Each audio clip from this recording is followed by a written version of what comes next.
કે આ જીવન પણ એક યજ્ઞ જ છે. તો આ મારું ને તમારું જીવન એક યજ્ઞ છે. એમ જ્ઞાનાત્મક, હોમાત્મક, જપાત્મક યજ્ઞના ઘણા બધા પ્રકારો. એમાં સર્વોત્તમ યજ્ઞ કોણ? બોલે સર્વોત્તમ યજ્ઞને જ્ઞાન યજ્ઞ કીધો છે. બાકી બીજા બધા યજ્ઞોમાં ફળમાં વિષમતા છે. સમતા વાળો યજ્ઞ એટલે જ્ઞાન યજ્ઞ, જે આપણે શરૂ કરી રહ્યા છીએ. આ યજ્ઞને જ્ઞાન યજ્ઞ કહેવાય. શ્રીમદ ભાગવત જ્ઞાન યજ્ઞ.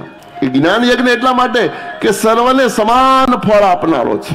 હોમાત્મક યજ્ઞ તમે હવનકુંડ બાંધી અને આહુતિઓ જે આપે એને ફળ મળે, બાજુમાં બેઠો હોય ને ન મળે. દર્શનનું મળતું હશે પણ જે હવન કરે અને જે મળે બાજુવાળાને ન મળે. અભિષેકાત્મક તમે મહાદેવના મંદિરમાં બેસીને શિવના ઉપર ધારા પાડે એને અભિષેક ફળ મળે, બહાર બેઠો હોય ઉંબરે એને ન મળે.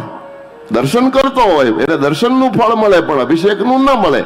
ગૌમુખીમાં હાથ નાખીને રામ રામ જપે તો એ જે જપે એને મળે, બાજુમાં બેઠો હોય ને ન મળે. જરા જ્ઞાન યજ્ઞ સર્વોત્તમ એટલા માટે કારણ કે સમતા વાળો છે.